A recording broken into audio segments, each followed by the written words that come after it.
You know that slimy, gross blob of green you get caught in when you go swimming in a lake or a pool that needs cleaning? That stuff is the best!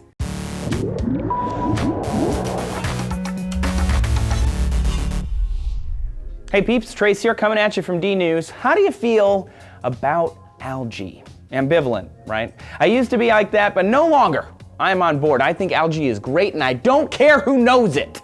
Algae is amazing. Algae is a blanket term for a large group of plants ranging from single-celled simple organisms to giant kelps and seaweeds. Algae use chlorophyll to produce energy and exhale oxygen, which is great for us, but they can also be used for a ton of other fantastic things. One major thing is algae could be used to produce biofuel. Back in the spring, the journal Environmental Science and Technology published a study showing algae could be used to produce 25 billion gallons of biofuel annually in the United States alone without stressing our water resources. Well, that's only 1/12 of the way to getting us off fossil fuels altogether. This is just algae, pond scum, slime. You might think, oh man, this biodiesel from algae thing is super complicated, but in reality, they put algae in a press and squeeze it. Boom, oil. Honestly, that's a lot like an olive press. It gets 75% of the efficiency of the algae.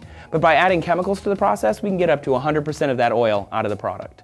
And that's not all algae can do. In Hamburg, Germany, a 15-unit apartment building is powered by giant tanks of algae just living there on the exterior. The plants keep the building cool in the summer and insulate in the winter. Excess heat is funneled into saline tanks to be used later, but that's not all. When the algae is grown enough, it's harvested from the tanks and put into a biomass processor in the basement to be used to power the building. Don't want to make power from algae?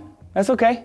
How about street lamps? Yep, a French biochemist named Pierre Calleja talked about it at TEDx earlier this year. The plan would be to use this CO2-sucking, energy-producing algae to make oxygen and energy, but also use that extra energy to make their bioluminescence light the streets at night. It's still conceptual, but aside from imagining a city bathed in an otherworldly green awesomeness, you could just skip the street lamps and put it on your own head.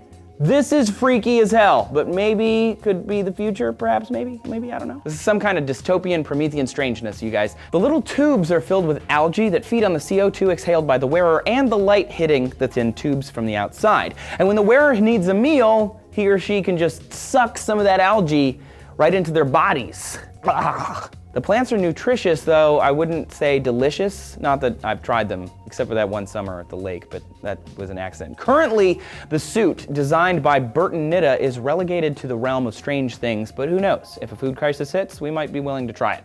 Algae, respect. Nice job, keep up the good work, man. So what do you think? Would you wear the suit, live in the apartment, power your car with this little organism? Tell us about it in the comments below, and click that subscribe button to keep us powered and serving you more D News every day.